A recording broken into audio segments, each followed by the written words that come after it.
یہ قرآن کے 30 پاروں میں موجود جو امام غائب اٹھا کے بھاگا ہوا ہے اس کے اندر ہو سکتا ہے قرآن پاک کے اندر جو اللہ نے نازل کیا اس میں موجود.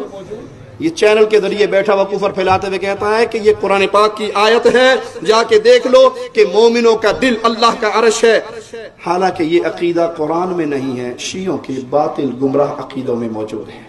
ایک شیعہ عالم سید عادل علوی اپنی کتاب الامام الحسین فی عرش اللہ، اس کتاب کا نام ہے، صفحہ نمبر اس کا 60 ہے، اس پہ یہی کفر لکھتا ہے قلب المؤمن عرش الرحمن، کہ مومن کا دل جو ہے وہ اللہ کا عرش ہے. آپ نے قوالی نہیں سنی؟ دما دم مسکر اندر علی دا پہلا نمبر، اللہ علی دم دم دے اندر. رافضیوں نے کہا علی دم دم کے اندر، صوفیوں نے کہا اللہ دم دم کے اندر. دونوں عقیدے کفر کے عقیدے ہیں، نہ علی کسی کے روح کے اندر ہے نہ اللہ کسی کی روح کے اندر. الرحمن علی العرش استوى، رحمان اپنے عرش پہ ہے. سیدنا علی شہادت کا جام پی کے رب کی جنتوں میں ہے، وہ انسانوں کے اندر نہیں.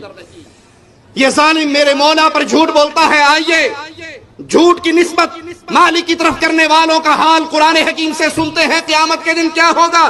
وَيَوْمَ الْقِيَامَةِ تَرَى الَّذِينَ كَذَبُوا عَلَى اللَّهِ، ان لوگوں کے چہروں کو قیامت کے دن دیکھو گے جنہوں نے اللہ پر اس دنیا میں رہتے ہوئے جھوٹ باندھے.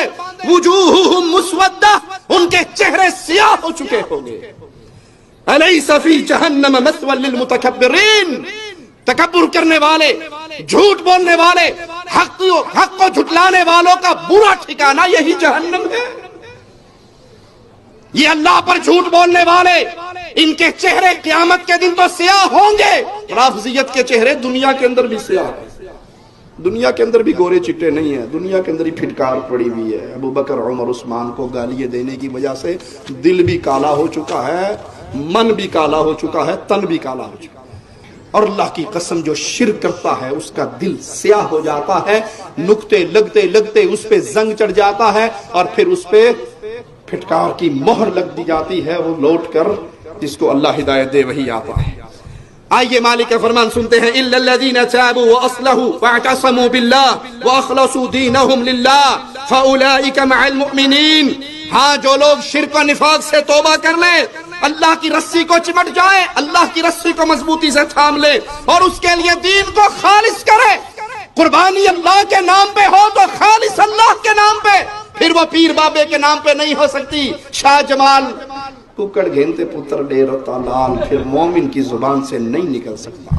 زبان اللہ کے لیے، خون اللہ کے لیے بہاتا ہے تو پیر و بابا کے لیے نہیں. سجدہ اللہ کے لیے کرتا ہے تو ڈھیری اور قبر کے لیے نہیں. طواف بیت اللہ کا کرتا ہے تو لال شہباز کا نہیں. پھر اپنے دین کو خالص کرے اللہ کے لیے. مالک فرماتا ہے یہ وہ لوگ ہیں جو اہل ایمان کے ساتھ ہیں، دنیا کے اندر بھی اہل ایمان کے ساتھ ہیں اور جنت میں بھی اہل ایمان کے ساتھ ہوں گے. اللہ کی رسی سے چمٹنے کا معنی یہ ہے کہ باقی تمام شریکوں سے، باقی تمام دروں سے منہ موڑ لے، کیونکہ حدیث قدسی ہے، مالک فرماتا ہے میں شریکوں سے بیزار ہوں، بے نیاز ہوں. ایک عمل میں اگر اللہ کے ساتھ کسی اور کی رضا کو شریک کرو تو اللہ اس پورے عمل سے ہی ہاتھ اٹھا لیتا ہے.